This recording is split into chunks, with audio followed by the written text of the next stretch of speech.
আসসালামু আলাইকুম, আমি ইঞ্জিনিয়ার মোহাম্মদ ইমরান হোসেন। আজকে আমাদের একটা G+2-এর 12 তলার চানমারির ঠিক পিছন সাইডে ইসলাম ব্যাংক হাসপাতালের পিছনে একটা হাউস ওয়ারিংয়ের কিছু বিষয় আমরা আপনাদেরকে দেখাচ্ছি, যেগুলো আমরা অবশ্যই খেয়াল রাখি। একটা হাউস ওয়ারিং করার সময় একটা কোম্পানির খেয়াল রাখতে হয়। আমি এখানে ইন্সপেকশনের জন্য এসেছি অ্যাজ ইঞ্জিনিয়ার হিসেবে। যে কাজগুলো কীরকম হয়েছে, আমরা প্রথমত যেই জিনিসটা করি সেটা হচ্ছে গিয়ে, বিশেষ করে আমি যেই কাজটা করি সেটা হচ্ছে গিয়ে, যখন হাউস ওয়ারিং হয় তখন প্রতিটি রুমের জন্য আমরা আলাদা আলাদা হিসাব করি। লোড ক্যালকুলেশনের যে হিসাবটা, তো এটা আমরা আলাদা আলাদা বের করি। Light, fan, socket, AC, geyser, cooker সব আলাদা আলাদা সবগুলো ধরতে হয়। আলাদা আলাদা সবগুলো ধরে আমরা এই কাজগুলো করি। একই টাইপের লোড এক গ্রুপে রাখা, আমরা মোটামুটি আকারে যে একই টাইপের লোডগুলো আছে সেই সব লোডগুলো মোটামুটি আকারে একটা গ্রুপের মধ্যে রাখার চেষ্টা করেছি। আপনারা দেখেন, একটা গ্রুপের মধ্যে রাখার চেষ্টা করেছি। লাইট এবং পাওয়ার সকেটের গ্রুপ আমরা কখনো এক করি না, এটা আলাদা আলাদা থাকে। পাওয়ার সকেটের গ্রুপ আলাদা থাকে, লাইটের যেই গ্রুপের সেকশনটা আছে সেগুলো সব আলাদা আলাদা থাকে। এই যে এখানে কিন্তু এগুলো সব আলাদা আলাদা করা আছে।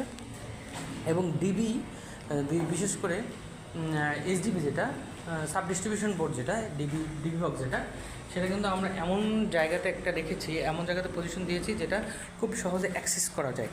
কারণ একটা দুর্ঘটনা ঘটতেই পারে, এই দুর্ঘটনা থেকে বাঁচার জন্য বিশেষ করে ডিবি বক্স যেটা, সেটা আপনার কাছাকাছি থাকতে হয় যেন খুব দ্রুত অ্যাক্সেস করা যায়। তারপরে হচ্ছে গিয়ে আমরা প্রপার কন্টিনিউটি সিস্টেম, যেটা প্রপার কন্টিনিউটি সিস্টেমটা আমরা রেখেছি এখানে একদম প্রপারলি। কারণ হচ্ছে গিয়ে আর্থারিংস যেই সিস্টেমগুলো আছে, এটা প্রপার ওয়েতে প্রপার সিস্টেমে আমাদেরকে করতে হয়। না হয় অনেক ধরনের লোডে, বিশেষ করে যেই বড় প্রেশারগুলো পড়ে, এগুলো থেকে এই বিপদ থেকে বাঁচার জন্য আমাদের আর্থারিংটা খুব ভালোভাবে করতে হয়। কালার কোডিং মেনটেন করি আমরা। যখন এই গ্রুপ কাটার পরে এর ভিতরে যখন তারগুলোকে টানা হয়, এই গ্রুপটা কাটার পরে যখন এর ভিতরে তারগুলো টানা হয়, সেটার ভিতরে আমরা তারে কালার কোড রাখি যেন খুব সহজে বোঝা যায় কোনটা ফেজ, কোনটা নিউট্রাল। এগুলো খুব সহজে, কোনটা আইপিএসের লাইন, এটা বোঝার জন্য আমরা এই সিস্টেমটা আমরা করি। Neutral wire, switch box, neutral যে ওয়্যারটা আছে এটা আমরা সুইচ বক্সে রাখি। এর বিভিন্ন ধরনের কারণ আছে, এত বিস্তারিত আলোচনা তো আমি করতে পারবো না। আর তবু আপনাদেরকে জাস্ট একটু দেখাচ্ছি একটা কাজের সার্ভে, কীভাবে আমরা সার্ভে করে থাকি।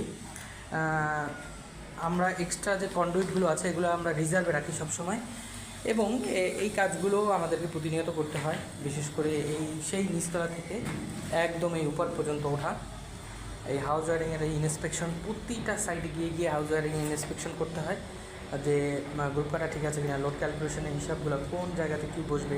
এই যে সুইচ সকেটগুলো একটা স্ট্যান্ডার্ড মাপ আছে যে কত মাপ অনুযায়ী বসে, এগুলো হিসাব রাখতে হয়।